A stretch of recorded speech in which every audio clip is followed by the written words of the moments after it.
gonna be steep because this is a table and it's made of wood. Oh my goodness, this is gonna be good because Nathan is the man and he's got a change. Oh my man. I'm just really enjoying this because I somehow bumped the dictate, and I'm writing a text via text. Call mom good because Nathan is the man and he's got a change. Okay, yeah, it's not I rhyming. was gonna hit send because that's going to Dustin. It makes no sense at all. I was rapping and it was so awesome. Oh man, come on! I'm not going to show you my bum because this is a podcast and it's keeping it PG. We are going to the PNE verbally. I say you and. Well, I'm gonna turn that down. Oops. I'm gonna post a quick thing on Facebook. I do this every time where I just ignore too many beers during wings. No, actually, it's dictation with Nico rapping. This is the first podcast in Collab, a place you know better than I do, apparently. Are we recording? Oh, well, now we are.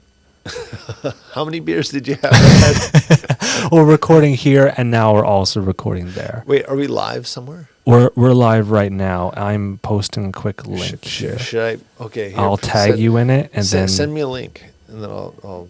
Nico. Wait, Boesten. on Facebook. It's going on Facebook. It's a YouTube link, so you don't need to sign in anywhere. I'll text you it real quick, and then I'm just going to tell a story that's all lies, while you do whatever you want with that link. I just text you the link now.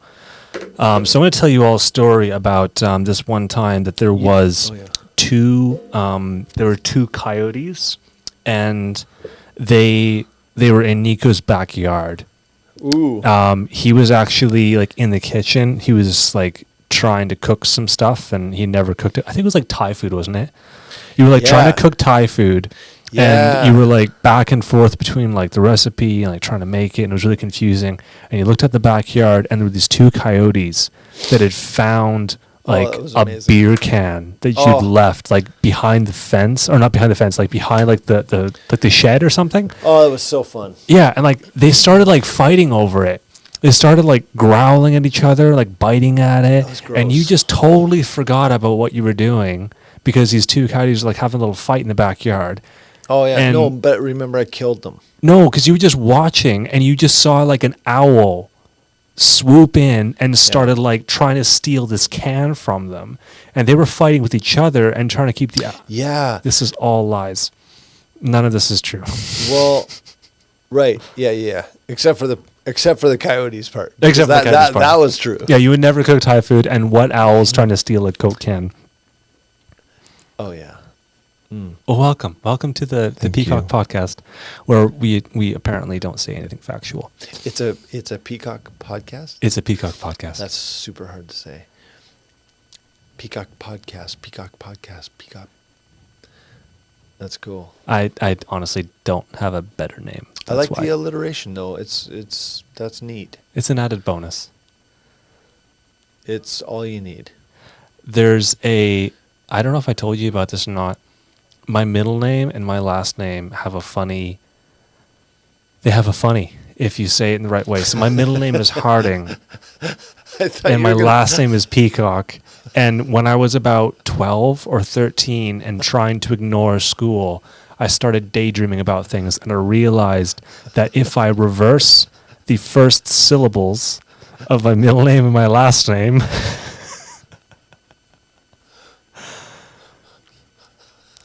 can you connect the dots? Just bring us there. Just bring me there, please. Nathan peeing hardcock.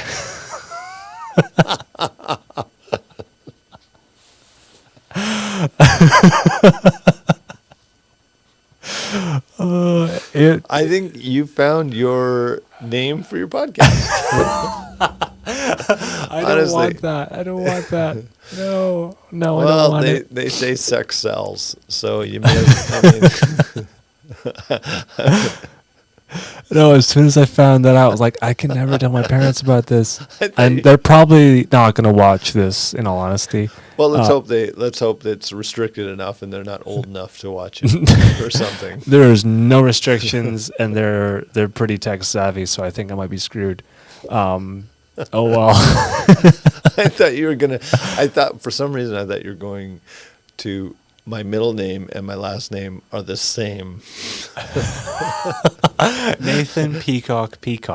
You know what's funny is I met. I don't know why we're talking about this. I don't know if this is recording or this is live or if we're live yet. But It's kind of everything. It's it's all of that and none of that. I met a girl once in Europe, and her name was. She had the same name, exactly the same name as her brother. What? Yeah, it was wild. I was like, wait, why? Why? Like, I mean, it's an aggressive move as a parent to name your daughter the same as your son, but I mean, whatever bloats your goat, I suppose. I mean, or maybe they just weren't very creative. I don't know. Okay, was it like a unisex name? Or is some guy out there named Ashley?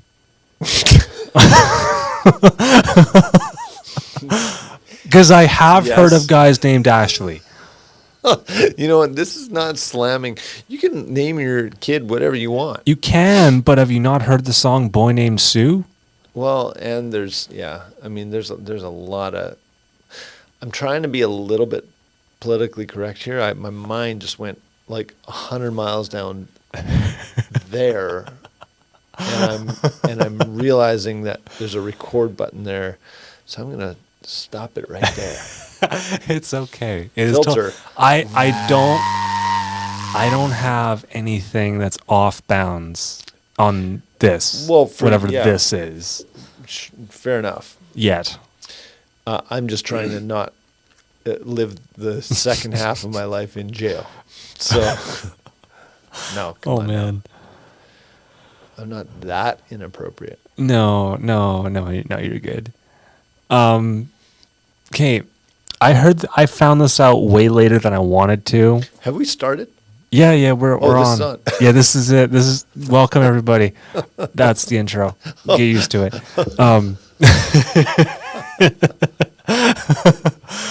I heard, and I really want to know why you did it. Oh no! Like even if please, there's God. like no why, that's okay. I just want to know why you longboarded from Kelowna to Penticton the summer that I met you, but I didn't find that out till like years afterwards. Oh, okay. Why?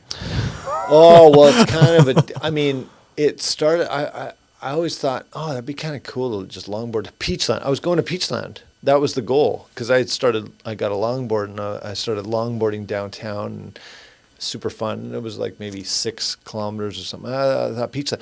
When I was 13, I was like, I had no friends and I got bugged at school. And one day I woke up and I was like, hey, Mom and Dad, I'm going to run to Peachland. So I ran to Peachland. It's like 26 or 27 kilometers.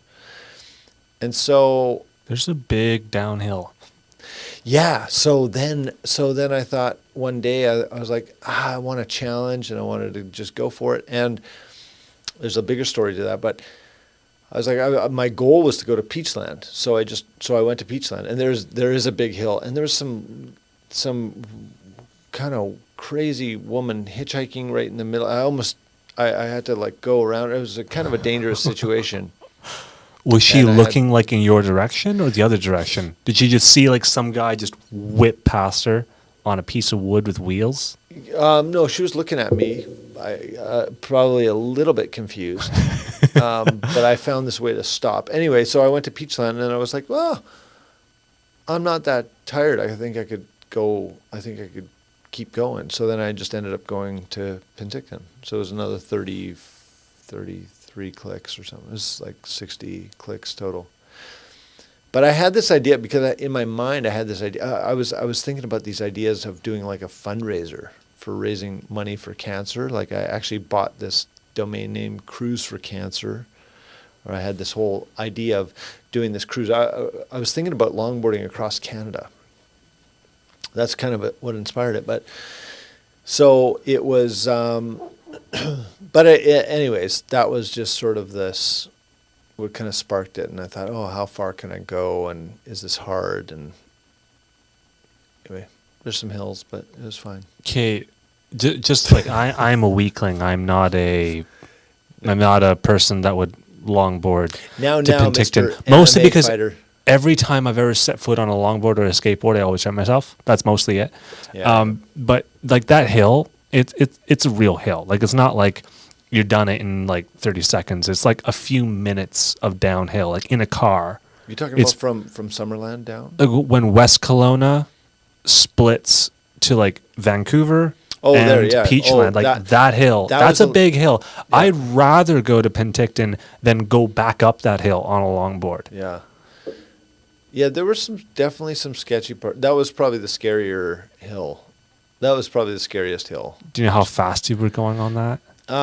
No, I don't know, because I put one foot down and just trying to stop. You know, that was the play. You have one foot on the board and you have one foot just dragging.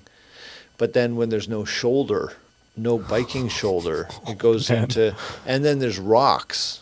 But that reminds me of another story when I was in high school when I bought a pair of roller skates, and we used to bomb hills, my high school buddies. And then I bought a pair of roller skates, but I forgot that roller skates have their wheels outside of the boots, like roller blades. We used to do them on roller blades all the time. We would put our feet together. But then I put roller skates. I found them at Value Village for like $10 or $15. And I was like, sweet, old school. Like the four, like the two in the front, the two. Yeah. Oh my goodness. And then were they yellow? No, I think they were white and blue. But then there was a car coming. Anyways, I go into the biker lane, and then I put my feet together, and we're bombing down Shoot Lake Road, like coming down. It's from Summerhill Winery all the way down, like from the top of Shoot Lake Road all the way down, and the wheels are spinning. Stop, and then when you put your wheels together, they can't roll anymore. God. How far do you think you went airborne before you hit the ground? Do you want to see the scars on my? I do. I really do. Well, I only have one little one on my knee still. Oh, let's see. Am I allowed to show my ass on this podcast? I again, like I said, I haven't had any rules yet. It's not very. I mean, you can't really, whatever. It's not very impressive. I wish there was like. Can you lift it over the table? Because I think that camera will see it. Oh man, it's all just scars. It's not even like a pattern. It's just chaos, kind of written in skin. Anyway. Wow, that's mental. Okay, because you recently posted an old video where you were in like a commercial. Was it a commercial? Or was it a news story? Well, rollerblading. It was like a local, like CHBC, a local TV show. It was a show called Rattlebag, and so they had this show was about random stuff. So I was 12 or 13 at the time. You looked really young in the video. Thanks, man. Like you hadn't hit your growth spurt. I didn't hit because you're a tall guy, but you didn't look like the tallest guy in the group at that point. Like you were still growing. I didn't hit puberty until I was like 18. I'm serious. I don't think my voice dropped until I was 17-ish. Like wow. I got married at 19 and I didn't have to shave on my wedding day. Like I just kind of, hi, my name is Nico, and then I do, and that was it. Wow. The first time that my voice dropped, it was just like a day that I couldn't speak. And then it was like the day afterwards sounded more or less like this. Yeah, I mean, you and your sexy radio voice, you got it. Know.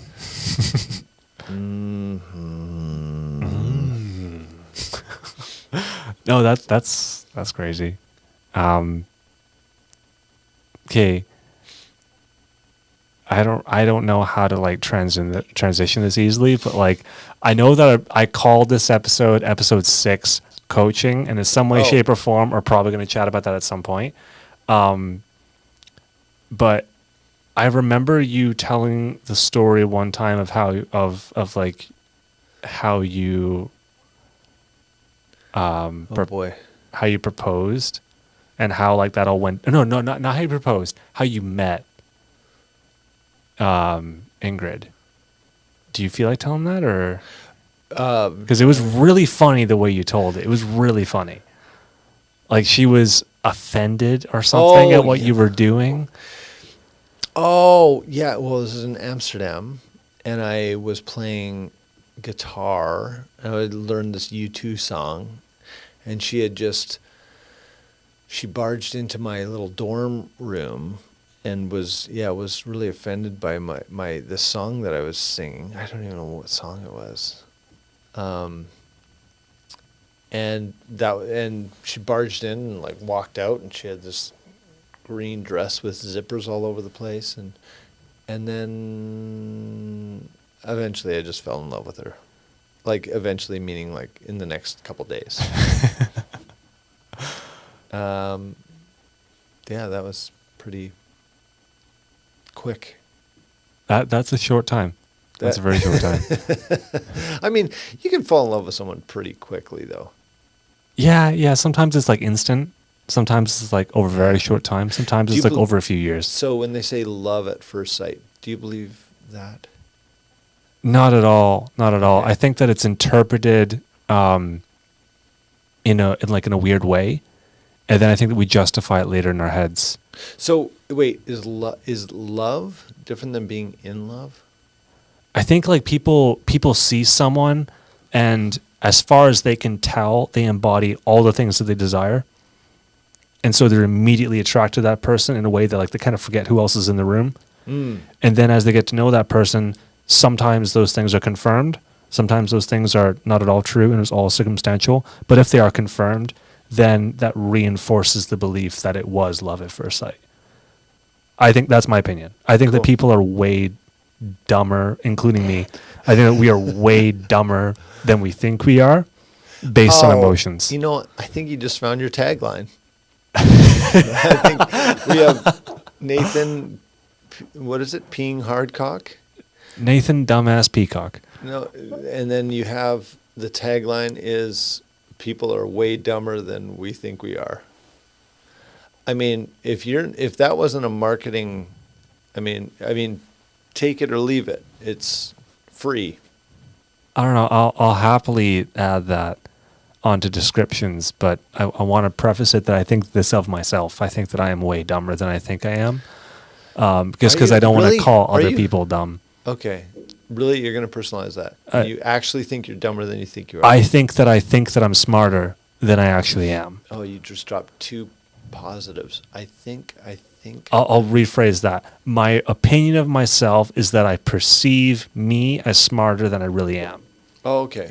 I wonder if that's true for most people. Well, how many people want to believe they're idiots?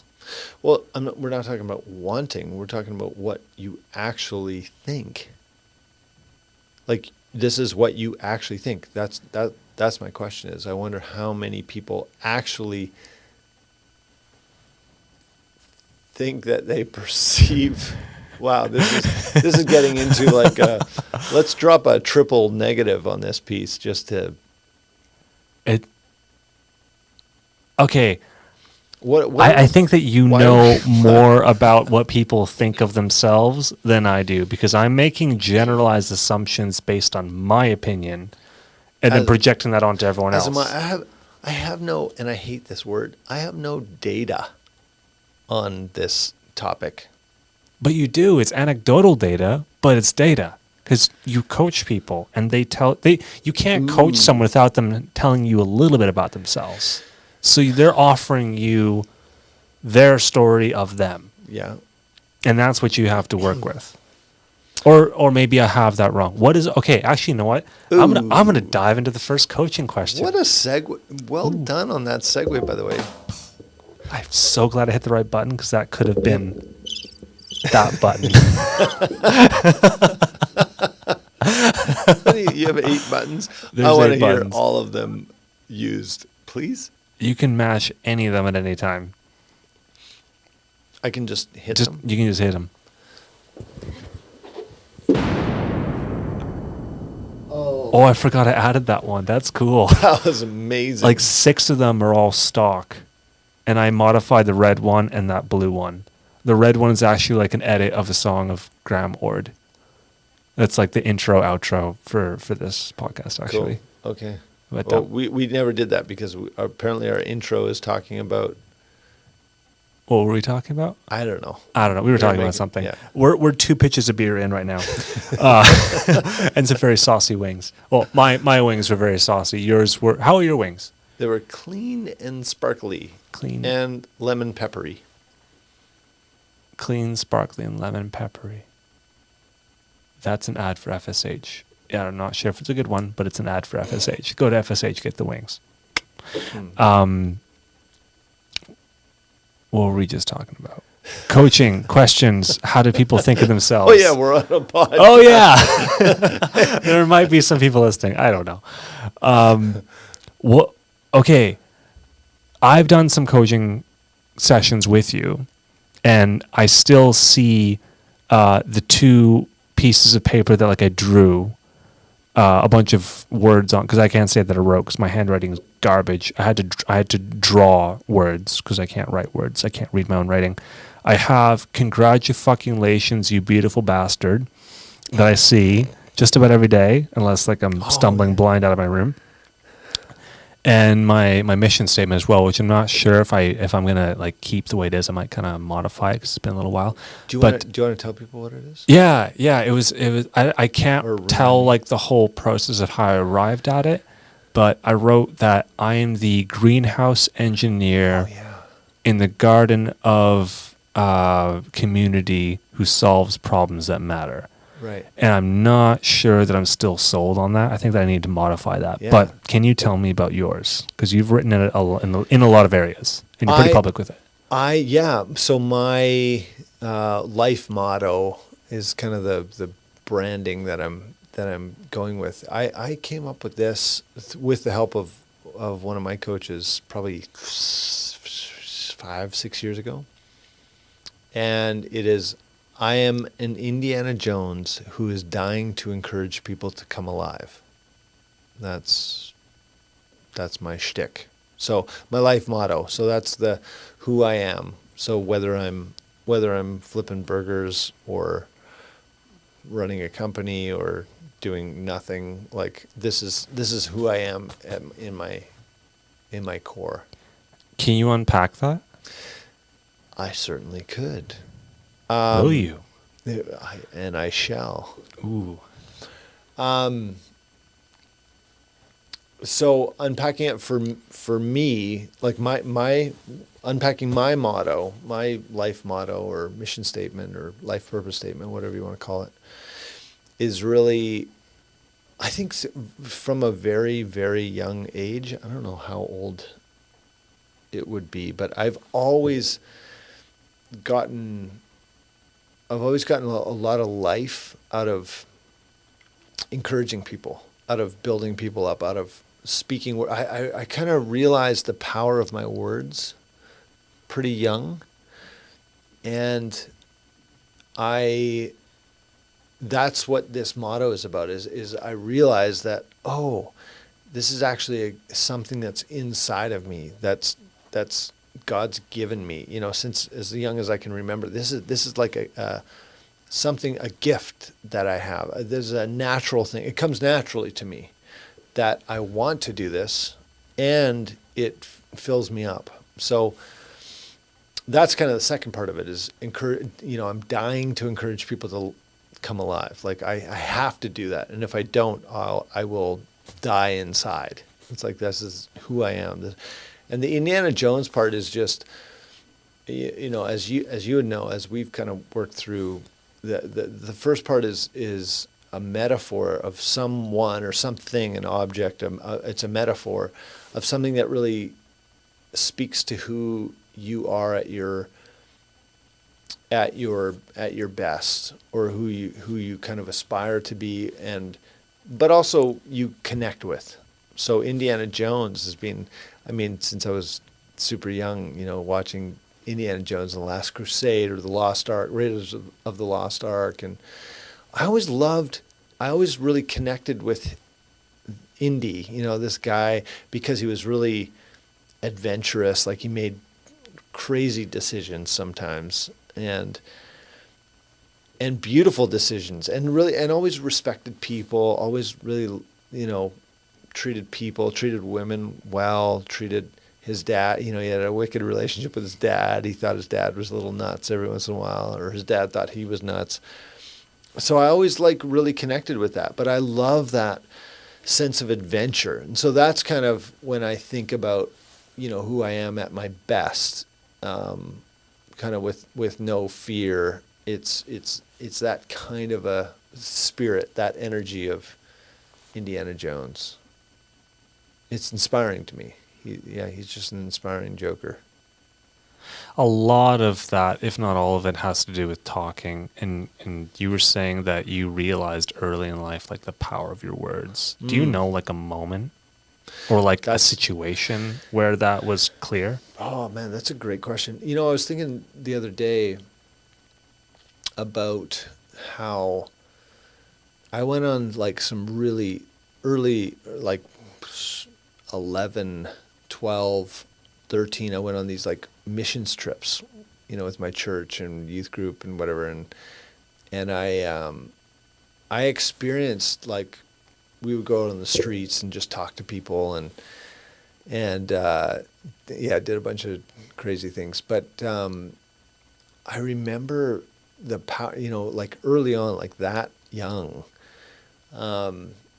connecting with, some street people and people who really were hurting, and all of a sudden, just encouraging them, just being there with them, for them, and I remember being super impacted. It wasn't even about. It's not even necessarily about my words. I remember.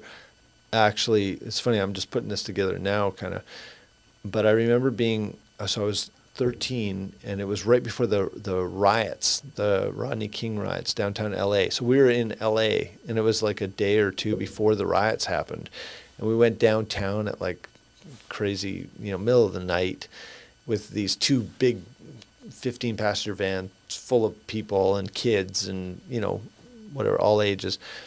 And we go downtown LA, and we had, I don't know, soup and all these,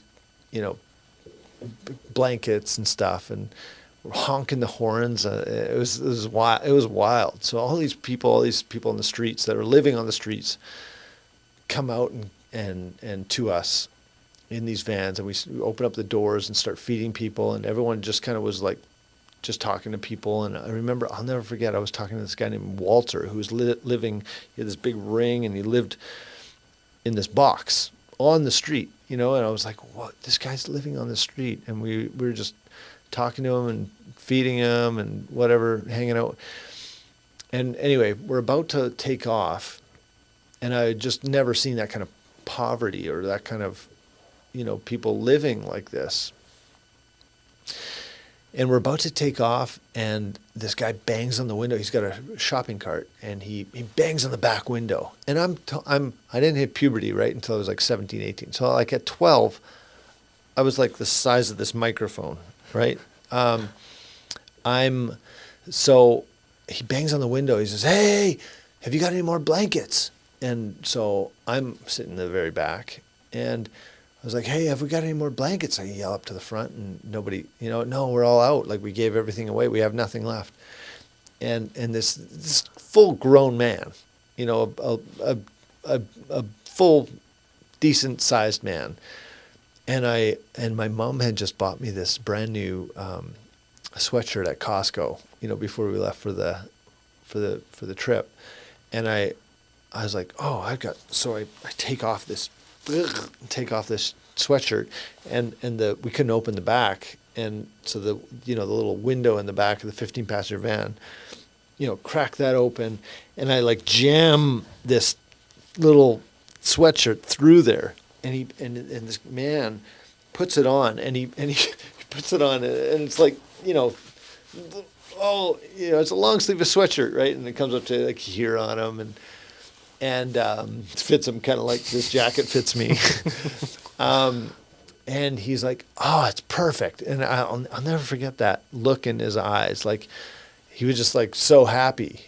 And I realized, like, whoa, I just was able to give him something. Like, it cost me something, but he was so grateful. Like, I learned so many lessons in that one little 30-second interaction, and I started just bawling.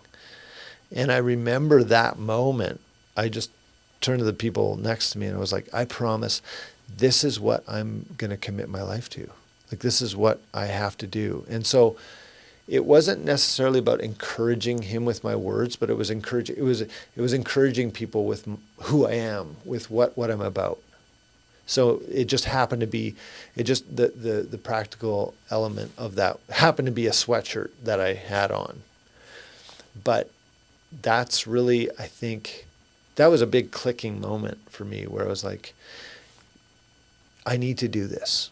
Like, I'm here on this planet to encourage people, to believe in people, or to be with them and give what I have. Yeah. Wow. So that's such a cool moment. And that, like, I have no doubt that will, like, that moment, what you saw, what you heard, the sensations, everything about what that experience was is burnt into your mind forever. Absolutely. And it's still impacting what you're doing now. Absolutely. That was a big, like, because I want, up until kind of that year in my life, I wanted to be a pro soccer player in Holland. That was my dream, but I didn't hit puberty until way later. So I started playing against these dudes with beards, and I just got crushed. So I stopped playing when I was, 13, 14. And that's funny because you play it now. And yeah, now you're kind of like the ideal soccer build.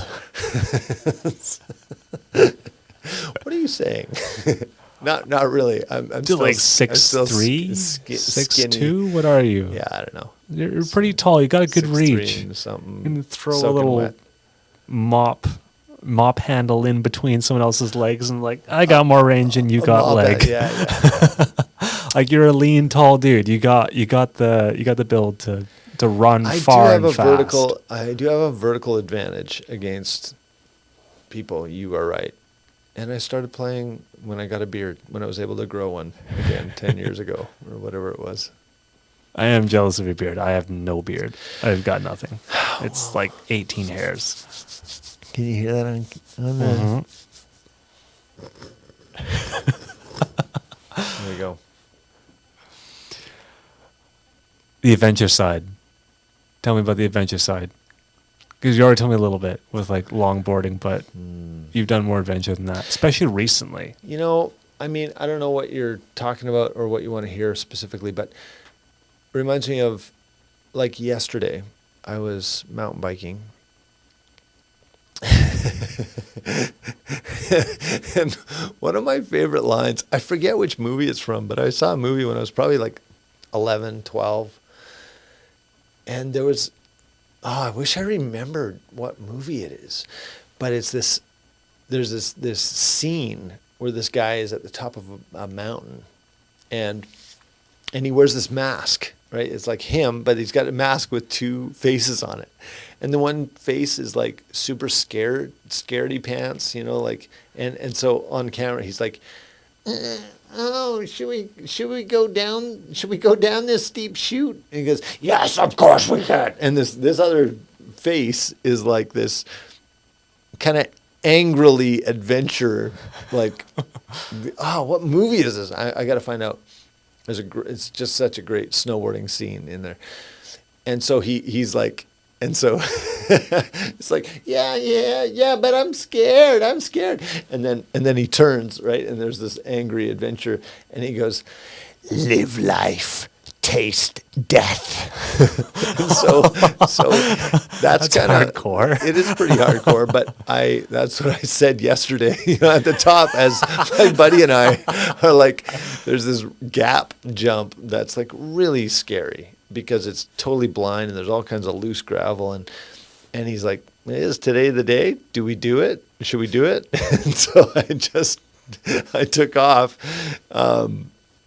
and just kind of said, live life, taste death. Did you say that out loud to him? Yeah. Did it freak him out, or did he know what you were talking about? He ended up doing it, but he ended up catching up to me, and he ended up doing it before me. So I think it was just inspiring to him, whatever. But live life, taste death. I don't know how healthy that is, but it's something that I like to say before I'm going to do something that has major consequence. How often do you do something that, as you say, has major consequence? And what do you define as major consequence? Well, I mean, ideally, I have that feeling every day. I wish I had that feeling every day, where I kind of like the motto of do something every day that scares you. Like, not necessarily physically, but whether it's, I don't know if I should say this or not, but I mean, I like going fast. Let's just put it that way, on wheels or anything.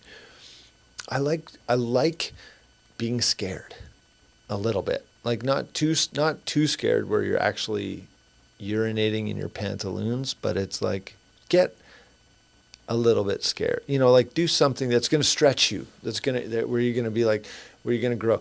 Calculated risks. That's kind of what I do. So what defines scary? I mean, definitely the stuff that if you go wrong, like really wrong, like a jump or whatever, or you hit something, like you're going to be in the hospital. But it's not like masochistic. It's not like I don't like getting hurt. I don't like the pain of getting hurt, but when I do get hurt, it kind of, and maybe this is me just getting old and my old gray beard that's coming in, is like, there's something really gratifying about that of like, yeah, I tried something. At least I risked. Like I tried something that I wasn't sure if I could do. I thought I could. I probably could. And I didn't. It's better to have tried it, you think? Oh yeah. You have to try it. Because I think without failure, actually it's funny, I was reading yesterday, I'm reading this it was in this book about happiness. And the author was telling the story about Thomas Edison, and he got interviewed by this journalist, and the journalist was like, so how's it going with the whole your experiment thing, the light bulb deal? He's like, well, I've tried literally 10,000 different, he couldn't commercialize it. He couldn't figure out how to, whatever the right deal, the right mix of how to make a light bulb commercialized. And the journalist is like, so what's it like to fail 10,000 times? Like, how do you deal with that? And Thomas Edison's response was beautiful. Really hit me, actually. He said, what do you mean failure? I don't know what you're talking about. I now have knowledge. I have 10,000 more ways. I have 10,000 pieces of information of what not to do. What do you know? Like that's what I know. What do you know? So I just thought that was a cool way of spinning it, as Like failure, I mean, I hate failure. I'm so afraid of failure. That's like my greatest fear. I hate it. And yet, after you failed and after you get up and your knee, scabs heal and your wounds heal and you get out of the hospital, or bringing it emotionally or relationally, after your heart begins to heal, or after you,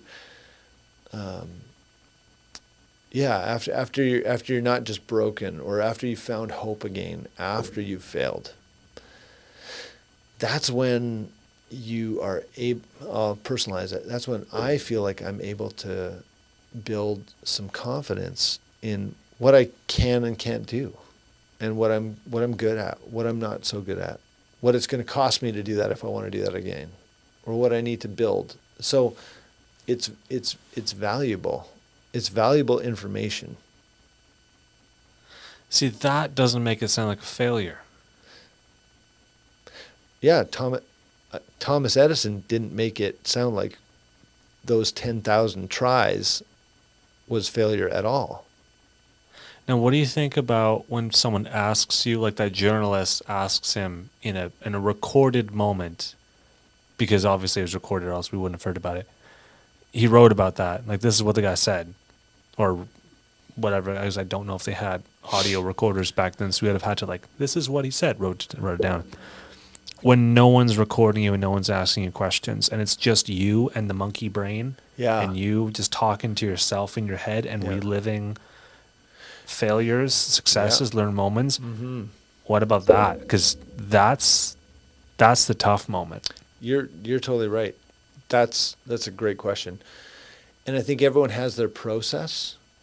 And one thing I really like to not focus on but point out with my clients in a coaching session, for example, is everyone has this chatter, this talk, and we call it saboteur talk, or you can call it whatever, the gremlin, or the voice on your shoulder, or whatever. And everyone has that voice.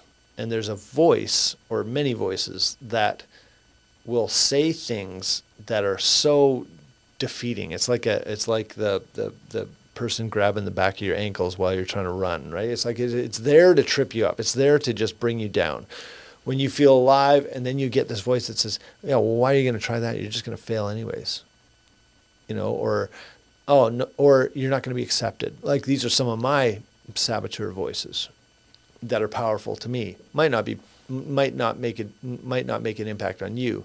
Yours, everyone's are different. Everyone's are unique. But those would be mine. Is, well, why bother trying it, because you're just going to fail anyways, or you're not going to be accepted, or you're not going to belong, or you're not going to find love again, or you're not going to. Those would be mine. And I think that when people try to walk alone, well, no, let me just personalize it. When I sit with my own voices, my own saboteur talk, I have to combat that with something.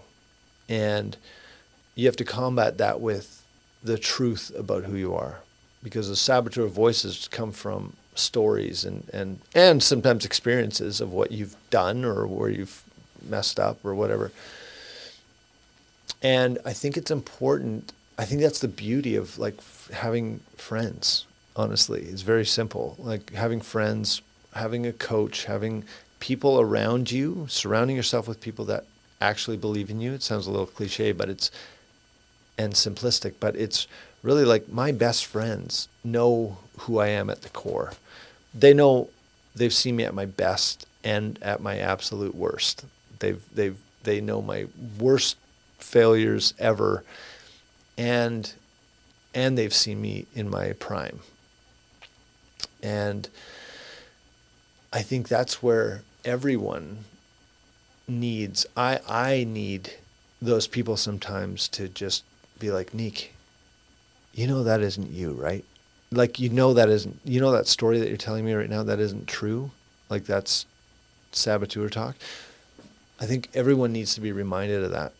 Sometimes they need to be reminded of what is really true? Who are you? Who are you at your best? And what are just stories that you're making up, that you're believing?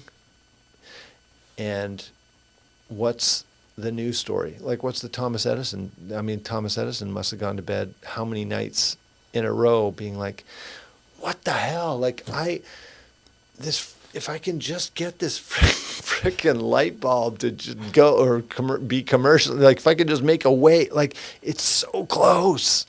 And 10,000 tries later, he's like, I am not a failure. Like I believe in this project. This is going to bring like literal light to the world. This is going to change. There's gotta be a way.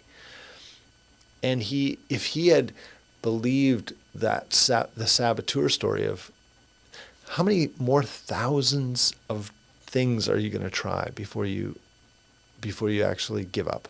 Like if he had believed that voice of, dude, you're at 8,467 tries at this. Like, isn't it time to just let this go to bed? Like, maybe try, the non-electrician route. Maybe try plumbing.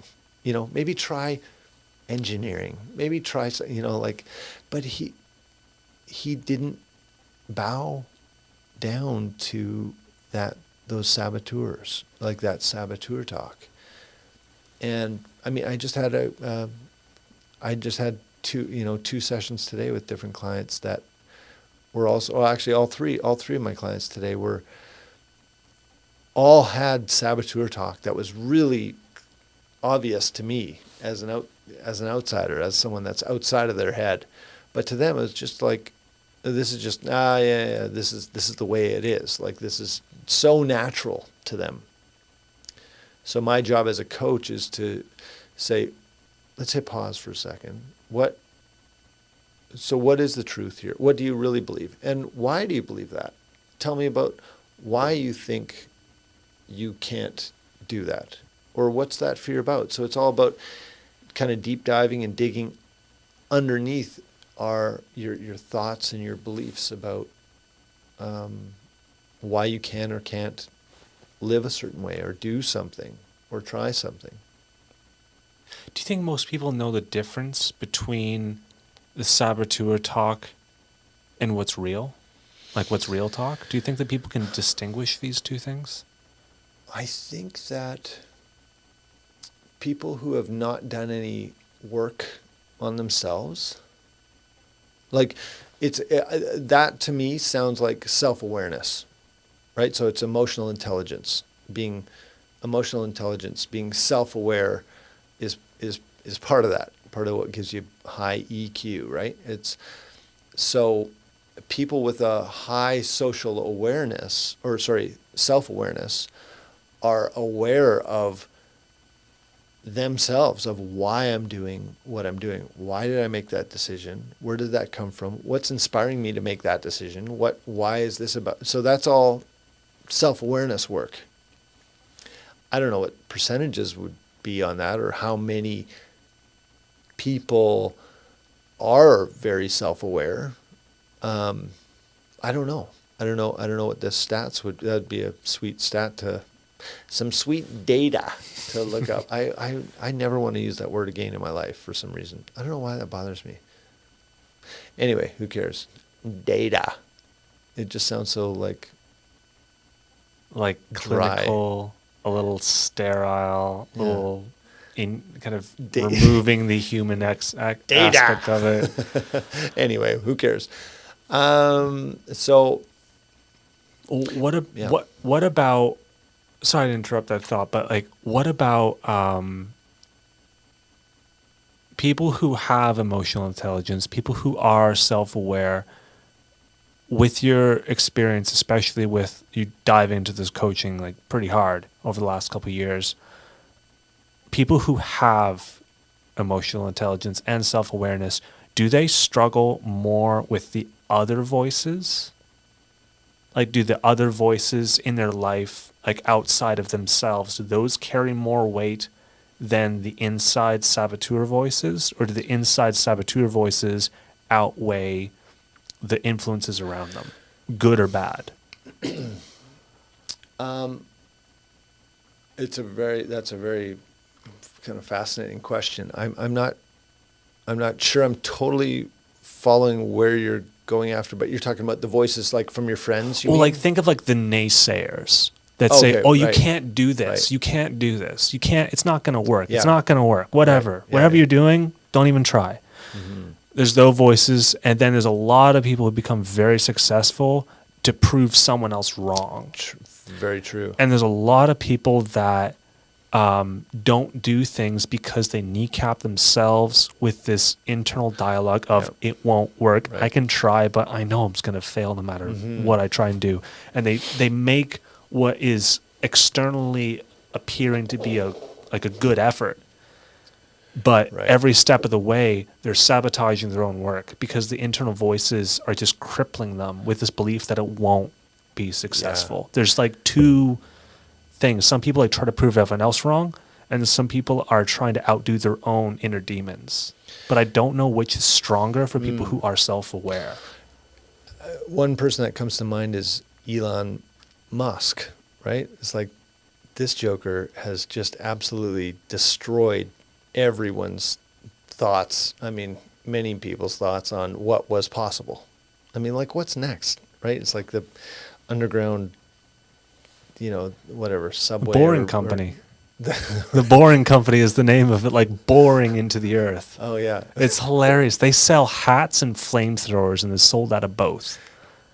They have two merch items. They're so weird. I want a flamethrower so bad. Please, God, make it so. I think there are, how many naysayers has he had? I guess what comes to mind is this idea that do I want to say the most successful people? I think anybody who has gone into territory that is like impossible land, anybody that's treaded on that has had to have courage. And I'm thinking about this quote actually by Brene Brown that I love. And it actually really helped me, give me some freedom, because I always thought, so her quote is, without fear, there is no courage. Like you have to, if you want to have courage, fear is part of the equation. Because if there's no fear, then it's just normal life. Then you just do what you're doing, right? If you need courage in order to make that gap on the bike, there's gonna be some questioning, some fear there. It's part of the deal. And I always, that was a story that I've had and still have sometimes, is this thing of, I have fear about this. That makes me weak. Like I shouldn't have fear. I should just be like, if I was really a confident person, I wouldn't care what anybody thought, and I would just do it. Whether that's in life or mountain biking or whatever. But I'm sort of learning how to embrace the fear. Like anytime there's fear, it's like, okay, cool. What's that fear about? Like this is going to take some courage to get over that fear. And that fear might be saboteur talk, being like, you shouldn't do that because you're just going to fail. But that's where I think the self-awareness thing comes in and says, and is able to, now you've got it on the table. So now you got those voices on the table. Oh, you shouldn't do this because you're just going to fail.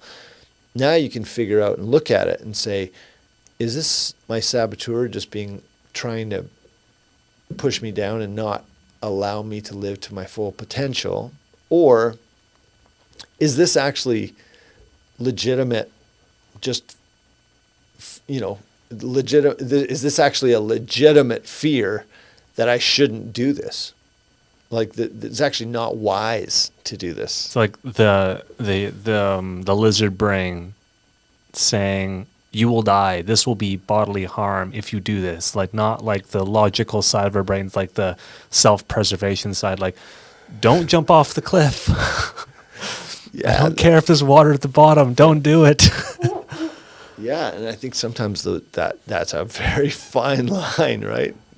depending on how much beer you've had. No, that's a good point. Yeah, but I think that, the fear is just always going to be a part of our, well, this is my personal opinion, but I think fear is always going to be a part of the narrative, because fear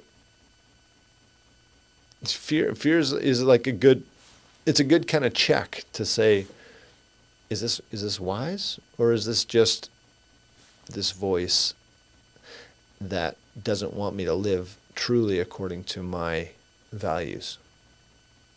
You know? You think in a way that I don't. Because I embrace the word data, however you want to say it. I don't actually know the exact pronunciation. But to me, I interpret, well, whenever I'm thinking logically, I think of fear as data. It's information. Yeah. It's like there is a side of me that has kept me alive and is giving me this information to don't do the thing. Right. And it's helped me stay alive previous to this, so it's not useless. I should consider it. And sometimes there's other things that overrule it, including beer being one of those sometimes. But no, fear is useful.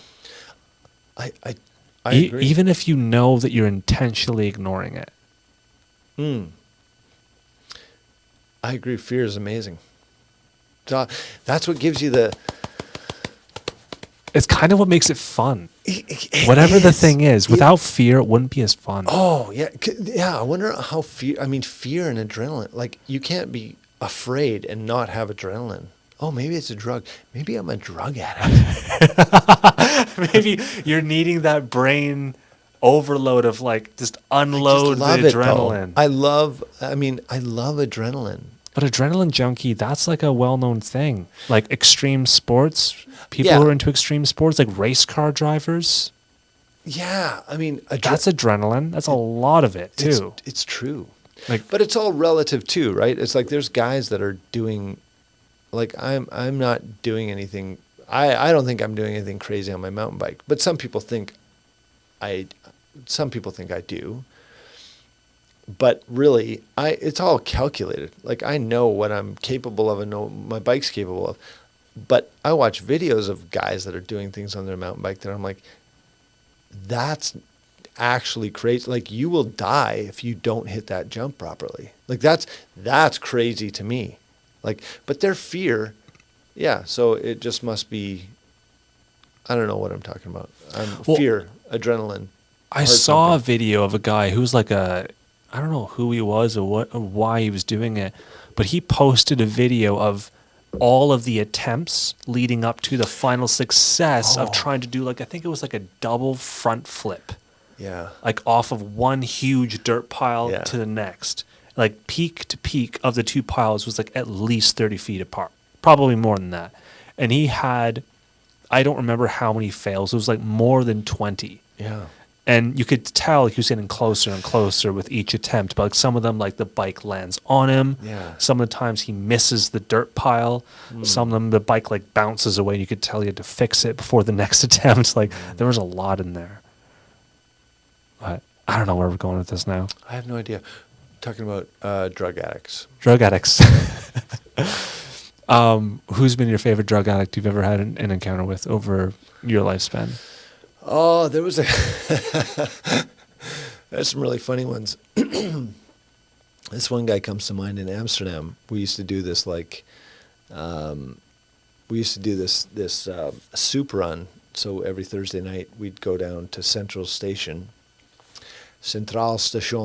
and we would make this massive thing of soup, and we'd push it down there, and we just hang out with the homeless and the addicts. And this one guy, I don't know why this one guy just at one point he didn't. Oh, I think he wanted seconds or something, and we didn't have enough or whatever. He had to wait, and he was not happy about that, and he was tweaking. And he he started doing all these karate moves or like whatever, and started cursing me and saying all these like, Nico, doing all these like ninja moves, like maybe 15 feet from me. And I mean, at that, I've never been in a fight in my life. I mean, maybe when I was like 5, because I don't know how to fight. But I was afraid. I was afraid that night because this is a big stocky German guy that was just, he's a crazy man. It's about to go Karate Kid on your ass. Oh yeah. Ninja Turtle styles. That was a funny night. There was another guy that was on the streets there. He kept grabbing my buddy's crotch and just kept grabbing him, and my buddy was a boxer, but he kept like pushing his hand away. And he pushed his hand away, but then as he did that, his watch, my buddy's watch, cut the guy's hand, and so he had blood. He was bleeding from his hand, and he kept trying to grab my buddy's nuts on the streets. And he kept grabbing it, and so we got back to the base, and he looks down. He's got blood marks all over his crotch. This guy trying to grab his nuts. Anyways, that was fun. That was funny. Wow. Good times. You definitely have some pretty weird experiences. Yeah, I got some weird stories. Little pivot here. I'm gonna read you like 2 more of those things that I was reading you before when we were on the wings. Oh yeah. So this is for me to guess what it is. Yeah.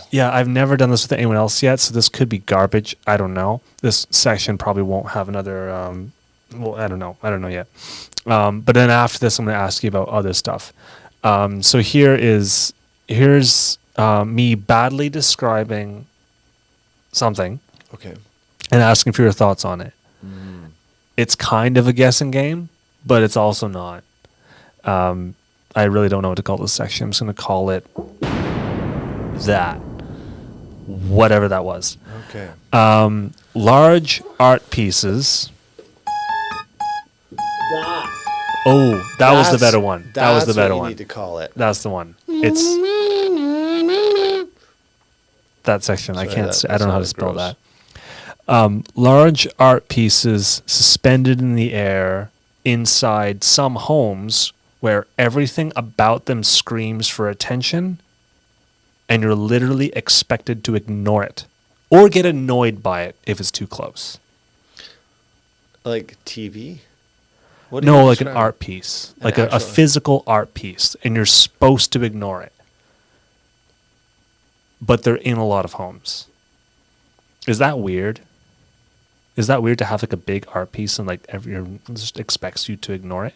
Even though like it cost money, it was intentionally put there. Oh, I so want to know the answer to this. Oh, what does that sound like? Does that sound dumb? Or does that sound like, actually I kind of want something like that? Because I kind of want something like annoying. You want something annoying? I do. I want like a big stuffed tiger.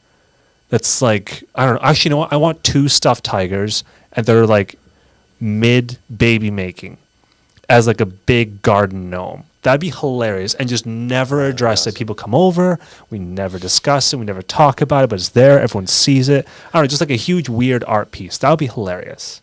But this is a thing that actually is like this is you've seen thousands of these. Oh, fireplace? That's pretty close, actually. I call them chandeliers. There's some outlandish ones, but I don't know. I've bumped my head on more chandeliers than any other art piece. They're annoying if they're too close. Chandeliers, yeah. Okay, this is maybe just me thinking that I'm clever, but I'll read you one more. Did you make these up? Yeah, these are my weird thoughts. The most, and this is very intentionally phrased, the most compelling paintings in the world.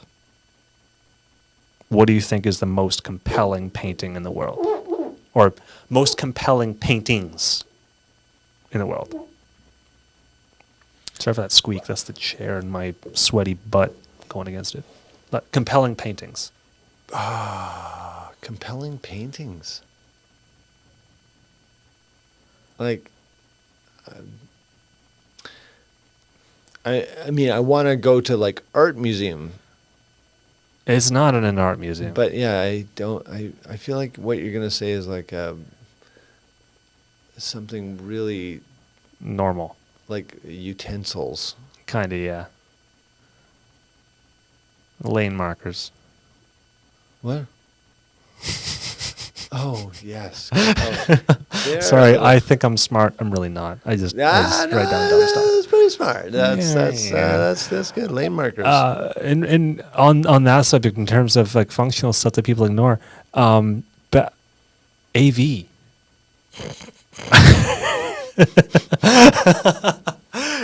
I knew you as work dad first. This is correct. What was NHP for you? Because you're now like fully out of it now, right? Like you don't really have like any like residual like hours in a week there anymore. No, I still work with the parent company, so I'm still involved in the parent company, but I'm nothing in the day to day. I have no decision making power at all.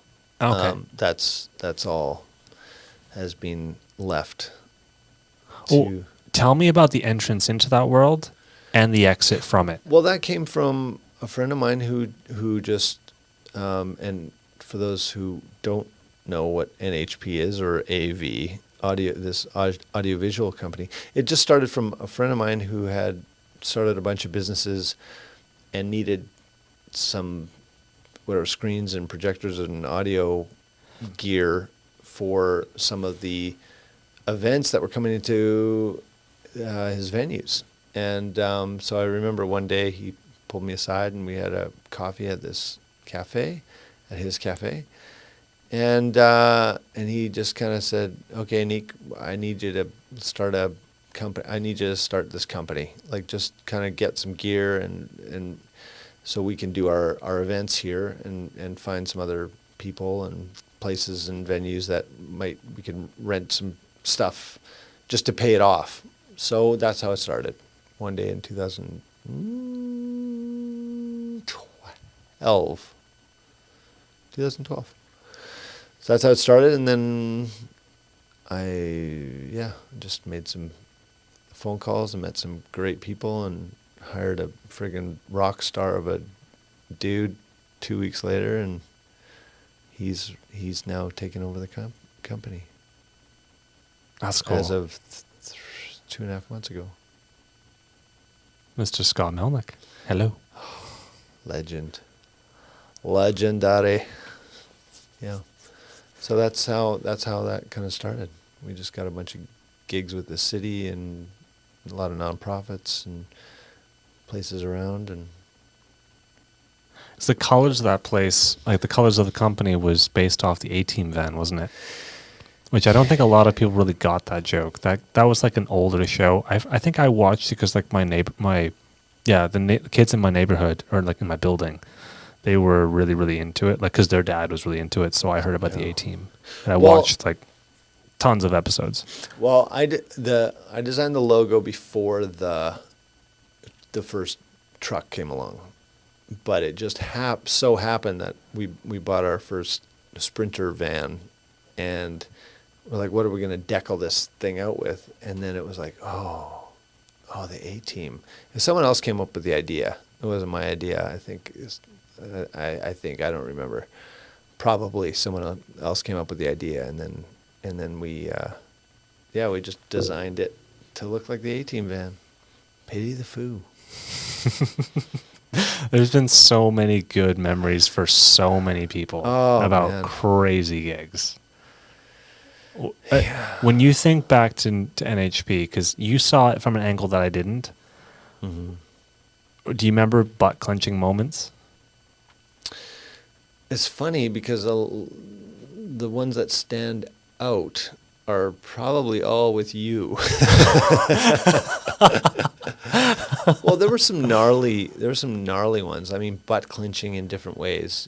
You know, like you calling me at whatever it was, 3 a.m. or 2. I don't know how it was. The morning, early morning, saying that what happened? The truck broke down or the flat tire? Or A something? tire blew up beside the airport. Yeah, so then we had to come out and with another truck and then pack it into another truck and then drive. Oh yeah, and you had like this tooth exploding. Yeah, I had an And abscess. that. And so I just remember driving because you had to get to the gig by 6 a.m. or something or some ungodly hour, right? So we drove. Oh, it was only to Kamloops or something. But that was like a hairy, like getting that call at whatever it was, 2 or 3 in the morning. Because you'd only fallen asleep like half an hour earlier. Oh, from another gig or something. Yeah. Like, yeah, I found that out the next day. That like Yeah. I called probably like the worst person in terms of like I have brain power to give. Oh man, so many close calls and so many, but it just always sort of, fear is just kind of part of the deal. And I think if you got juice for something, if you've really got juice for the vision of what's going on, you got juice for the fear that goes along with it. And when you're done with something, and I think that's kind of where I've come to that several times in my life where I've been at like in a sweet position or a sweet job or whatever, that on paper just looks good. I should just be happy. I should stay here forever. But it's like, if you don't have that juice, like that inner, like, oh, I love this. I love what I so believe in this, and I can see where we're going to be in 5 years or 10 years or 1 year. Who cares? I think when you lose that juice, the fear is harder to deal with. Like the fear of what's going to happen. Like it makes it more actually like work than pure adrenaline. And not to say that at a gig, we've been at many gigs where it's like, we don't know how to make that. How is that projector going to work? Or how do we get that light to work? Or whatever. There's always problems. There's always something that's going on that you have to problem solve and fix. But you kind of have juice for that because you're like, okay, this is exciting. We're going to make it happen. We've got the team together. This is going to be amazing. You can just see. You can see in your mind's eye, like, this done well is going to be such a home run for everyone. It's going to be amazing. And we're going to make it happen. And we got the crew and we got the gear and we got the people to make that happen. But that's, I think, a really important thing. I haven't really thought about this much, or at all, but that idea of the juice, like the inner juice. And that's, I think when you lose the juice, maybe the juice is kind of like the vision for something.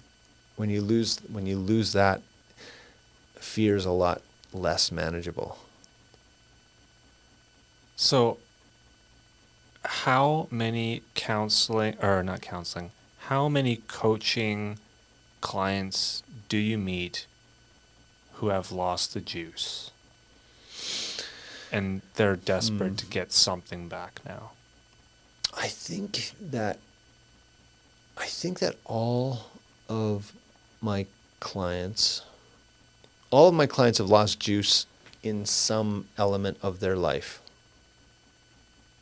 You know, whether it's like professionally or relationally or with something, they just kind of lost. They don't see how it can work, or they don't see how they can get beyond this. So there's this stuckness. You know, it's like I'm in a rut, and I want to get beyond. I don't know how to get beyond this, and I need some help. You get to that place. You come to that place to where, and I've been here many, many times in my life, where it's like, I don't know, I need some help. I need someone to help me figure out and help me dig out of myself what is going to give me that juice, and what's this about? You know, what's this fear about? What's this, what are my, some of my clients come and say, I don't even know. We talk about dreams, or like, well, what's your ideal situation? And it's like, I don't even know how to dream anymore. You know, some of my clients, I've had many clients say that. Like, I don't even know what I like anymore. I've just kind of lost myself in the flow of hit and repeat on my life. I've just kind of lived by default. So that's what's really exciting, is to see people actually start to dream again. You know, that's where I've needed coaches and counselors in my life, where it's to work through helping me to dream again, helping me to figure out what do I really, without any fear or blocks or that voice, you know, without the saboteur voice. Now what's possible? What do I want? What's going to give me that juice? Dreams sound like a young people thing. Like, because you have a dream before you really have data. If I can use that ugly, dirty word again. Oh, perfect. Yes. Wasn't sure what that button did. There's one mystery button left. I'm sorry I cut you off. No, that was a very wonderful way to cut me off. Dreams. Okay, I'm old, so I guess dreams is sort of an old person speak. Well, like, you think about dreaming, and you think about, like, there was a frog that outraced an airplane underground, and they all were eating, like, ice cream as fast as they possibly could, while having like a race war with staplers. Like, that's like a dream that you wake up from. You're like, what the fuck? I guess I'm going to keep on doing something else now. But then there's like the other dream where you have like a vision of like, I want to do this one day. Right. Okay. And I don't hear about those kinds of dreams from people who have been doing what they're doing for any kind of extended period of time. Young people who haven't really tried that stuff out and haven't figured out how hard it is, they have those dreams. And that can be their juice. But when you're working with someone who doesn't have that juice or is losing it, they're leaking all over, and there's like a little puddle behind in their wake, does that carry the same strength that it did when they were young? Or is it a different kind of juice that they have to refill with? And how do you, like, what does that look like? I think that, I don't know about you, but, you know, when I was a lot younger, my dreams were so naive, innocent, beautifully innocent. Just, everything was possible, you know? And I think that as you collect more data, right, as you live and as you try things, you understand that there are a lot of things that are not possible, well, you know, without a lot of help or money or friends or whatever. So you get wiser, right? Like, wisdom is just the application of knowledge, right? So you have knowledge, you have more data. Man, I've never said the word data more in my life. I'm enjoying it. Yeah, you love it, don't you? I'm just enjoying hearing you be uncomfortable with it. Data. I just want to punch myself when I say that. Anyway, is that? Oh, I thought it was a punch. You need. That's the one I thought I was going to hit. Oh man, you gotta have a punch button on there. I got this. Yeah, it's close enough. That sounds like anyway. I have no. What were we talking about? Fear, dreams, vision, juice. When you're young, you can. I want to dream. You know, I want to dream. I can do all these things, and then you kind of get the shit beaten out of you with life. Like you try things. You have some wounds. You get some scars. You get some life into you, and I think that's just a natural progression. You learn what you're good at, what you're not good at. You learn what works and what doesn't work. And for people who don't take those failures or those scars as I'm never going to try that again, or I'm never going to try anything risky again. If you can kind of get beyond that, I believe, you will experience, you will keep having juice for new things.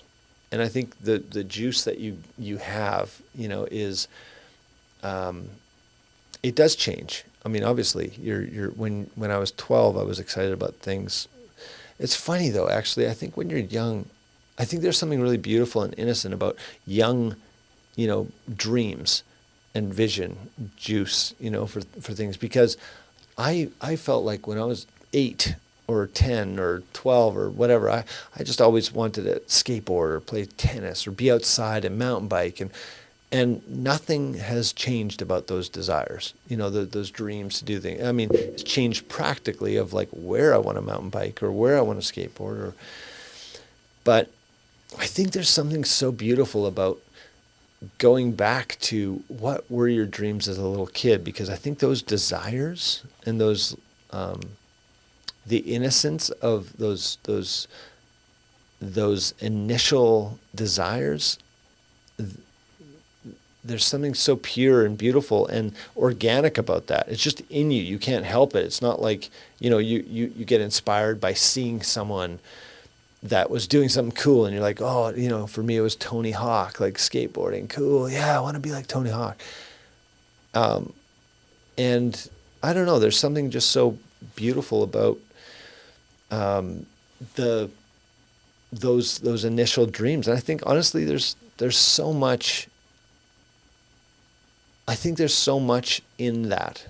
And so even for my clients, a lot of times we'll even explore, like, what dreams have you left behind? Like, let's talk about what were your dreams when you were young, before you had the shit beaten out of you with life and you had all this fear and you have all these saboteur voices that you're now listening to on the daily or on, and that's so beautiful to uncover.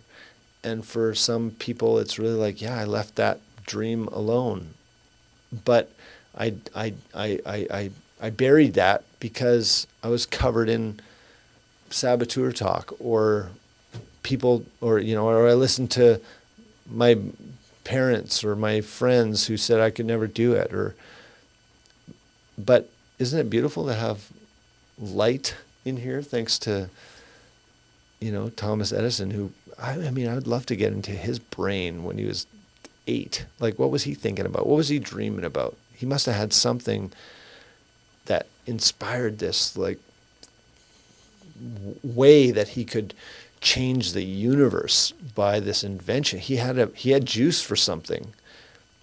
And maybe the fear of failing, well, obviously it didn't hold him back completely, or maybe he did. Maybe he threw his hands up many times in between that 0 to 10,000 failures or data points, who knows?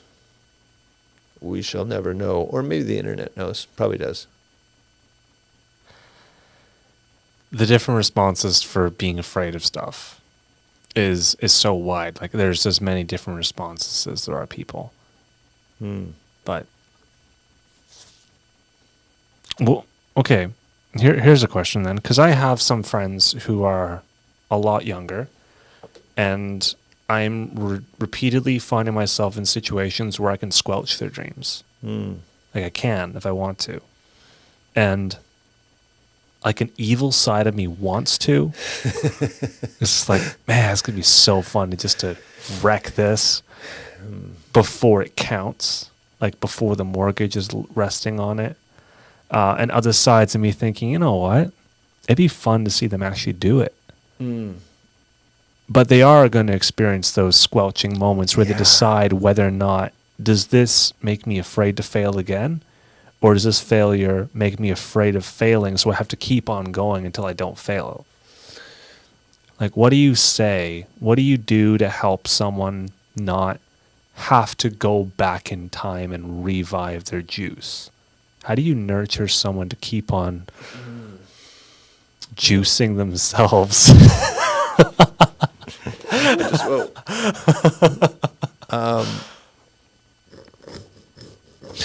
You know, you just said, you know, sometimes you just want to crush somebody's dreams. Just It was like a because- really evil desire, but it's like a maybe it's- knee-jerk reaction. And maybe it's not evil. Maybe it's more based on your experience. You believe that your dream is not gonna work, or it's not. It's you know, Maybe it's like a really messed up form of like power tripping that I have, where I think I have the ability to wreck this for this person. Okay, it might be. Maybe that's You entirely my might be own like absolutely evil, psycho knee-jerk perhaps. reaction. I could be. Or it might be, or it might be just masking this really beautiful mentor role that you can have in someone else, and that you want them actually to succeed, or you don't want to see them fail. So what you want to say is, well, that and that and that and that won't work. I think the problem, the deal is that if Elon Musk or Thomas Edison had listened to those voices that had said, yeah, you can't do that because this and this and this won't work, and they've tried this and this and this, so yeah, don't worry about it. I think about actually my son, who's just actually moving out, so I'll officially be an empty nester as of in 2 weeks from now, and he wants to experience life on his own. He wants to pick his own furniture and buy his own stuff, and he doesn't need or want my help, which as a parent, I know you don't have kids, but parents can identify with this. Is like, I never wanted my kids to suffer, like to experience hard things or pain or falls or whatever. Like, you hate the sound of crying in a child. Apparently to a man, I've heard the sound of crying is the most annoying frequency scientifically. Data speak is like, there's nothing more annoying. I never wanted my kids to fail, but there's a letting go. It's like you have to let people figure that out. At least as a parent, my parenting approach has been, yes, sometimes they need or want input, and sometimes they don't. Sometimes it's like, you didn't put your jacket on today. It's so cold up. Like, what are you thinking? And it's like, okay, it's that day, letting them go to school without a jacket in the middle of winter because they don't need it. And then the next day from then on, they'll maybe wear a sweatshirt or whatever. But you have to let them. Failure is like falling, getting scars is part of the deal. Like, it's part of the process. It's part of our process. It's what makes us better at what we're doing. You know, you as an audio guy, right? We'd be doing these gigs, and really a good sound man, I think, is someone who knows how to quickly problem solve because they've run into that problem. There's feedback. What do we do? You know how to problem solve. You know, because that one time when you couldn't deal with it and everyone looks back at you like the hecklers on the Muppet Show, you know, like, what are you getting? You know, you get embarrassed once. You forget something at a gig, and it's like, it hurts. Gives you a little wound.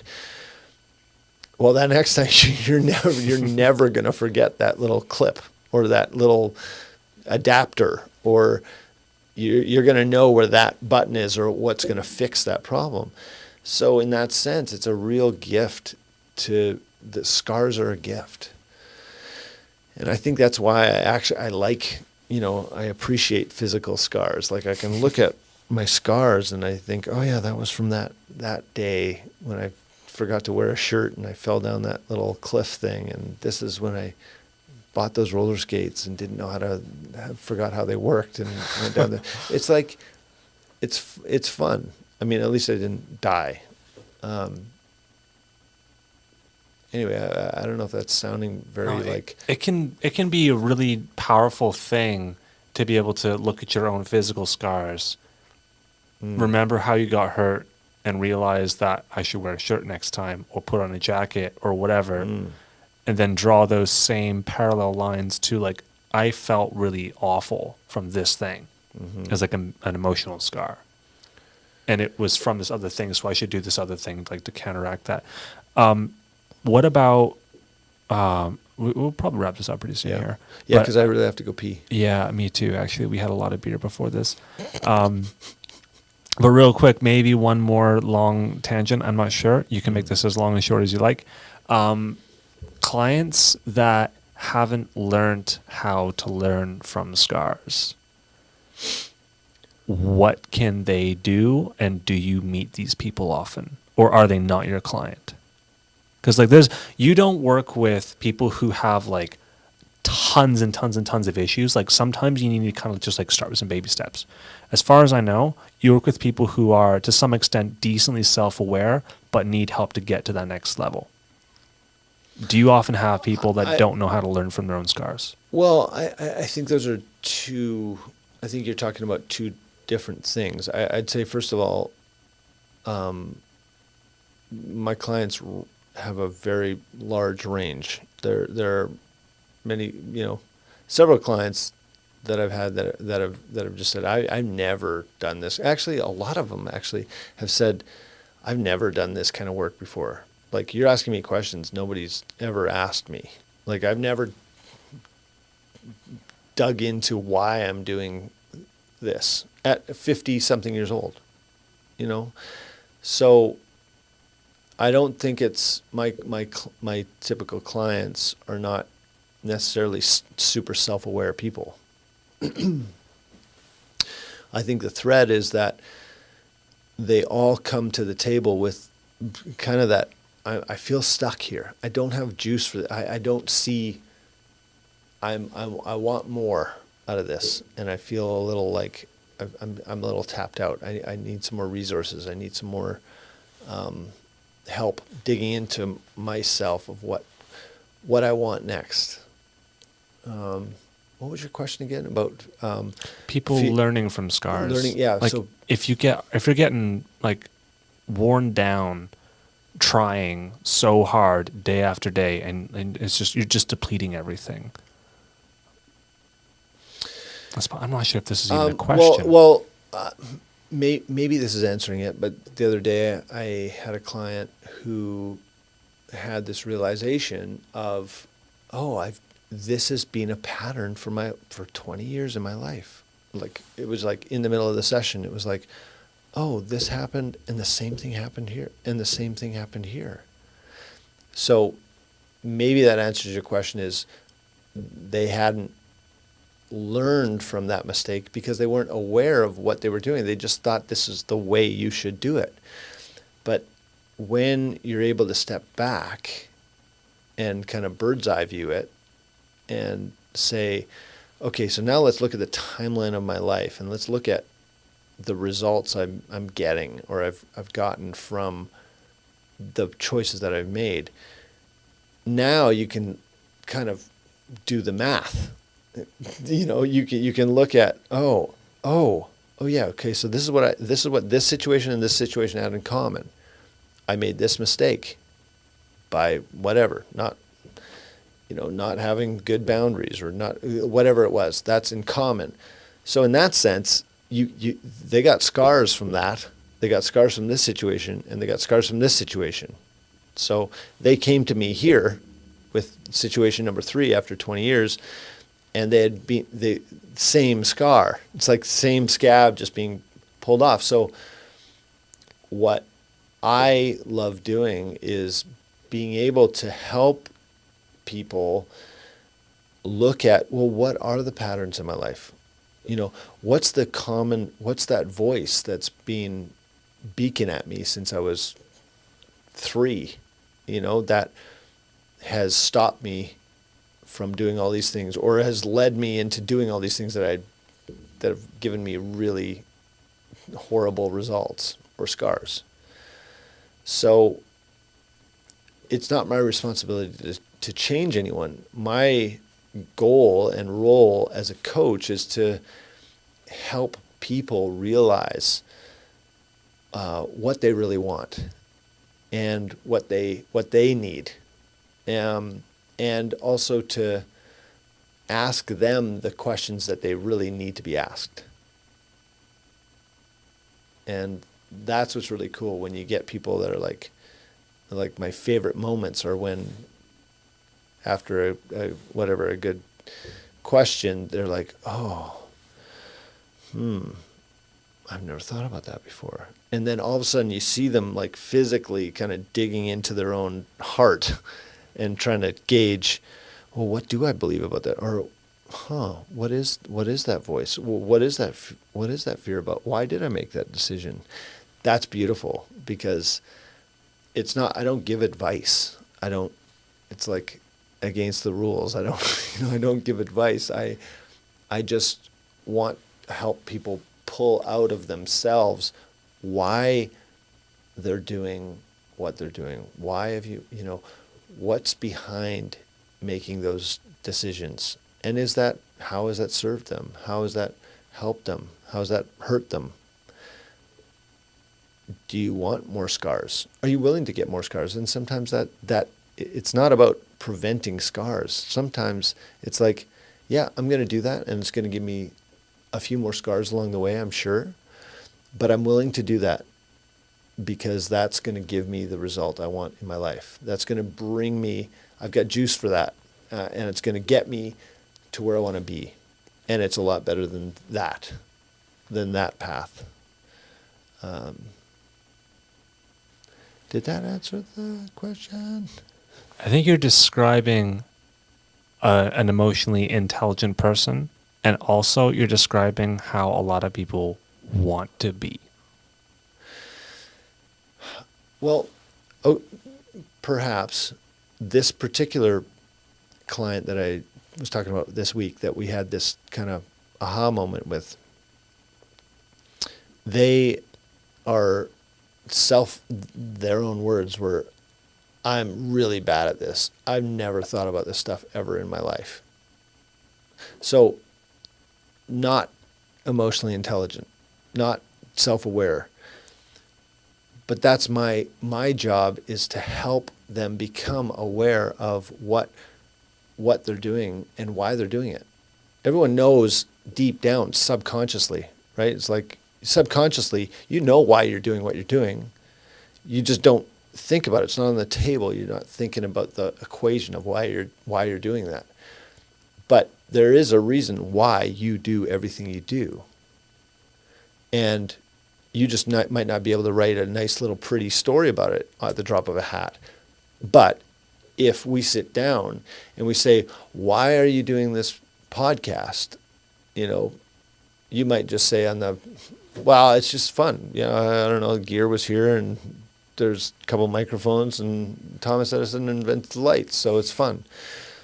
But there's always a reason why, and maybe that is, maybe that could be the reason. But there's always a reason why you're doing what you're doing.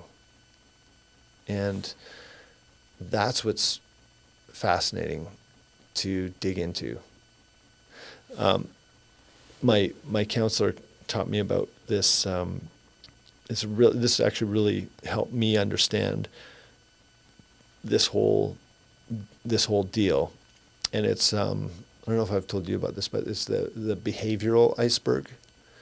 And so it's basically, an iceberg is, you've got a small piece above the surface that you can see, but the majority of it is all underneath the surface. So in a behavioral iceberg, at the top are your actions. So if we want to bring it back to talking about drugs again, the action would be the addict shooting up with heroin. Underneath the surface, though, underneath that are your thoughts and your feelings. So if you think, well, nobody cares about me, and I'm hopeless, and this is the only, this is the only way out. This is the only community I have is the drug scene or whatever. This is very, whatever. That's where the action comes from. And then underneath those are your core needs and your core values. So your core values and your core needs. So if those are messed up under the surface, if your core values and your core needs aren't being met, and your core values are really messed up, then yeah, no shit, you're going to be shooting up in a back alley, or no shit, you're going to be, whatever, beating your kids, But a lot of people try to go for behavioral modification, right? It's like, stop doing that. Just stop doing the bad thing. Stop doing the bad thing. But there's always a reason why you're doing that destructive thing or positive thing, right? It works both ways. This could be really good. Your action could be really good. And anyone that's doing anything good, if you dig into what inspired that? I always love that question to people. I always ask, what inspired you? What inspired you to get into serving, being a waitress at this restaurant or plumbing or playing soccer or whatever? It's like, there's always a reason. There's always an inspiration. There's a starting point there, right? Like that's just the tip of the iceberg. And what I have experienced with working with people is a lot of people come in with a problem or an issue, whatever, a thing they want to change. A thing they want different in their life. Can we just snap our fingers and change that above the surface? And my job is to not focus on that, and to focus on what are your core values. What are your thoughts and feelings about that, about yourself, about this topic? And are your core needs being met? And when you deal with and when you look at what's under the surface and you really do the hard work, and these are the clients that I see the most transformation, that are willing to do the work under the surface, and naturally the stuff above the surface changes. It will change. It does. It has to. It's because it's math. It's data. That was really well put. Did that make sense? It totally does. And I'm really excited with just getting to hear that, having this chat and this hangout with you. We don't do this very much anymore, and I'm really stoked that you did this. But I think we both need to pee really bad. We should probably. I just did actually in the last. Oh, okay, cool. It's fine, but I mean, you got it.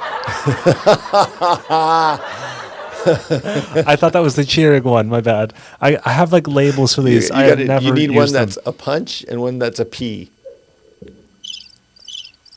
No. That'll work. And one that's a vacuum to clean this up.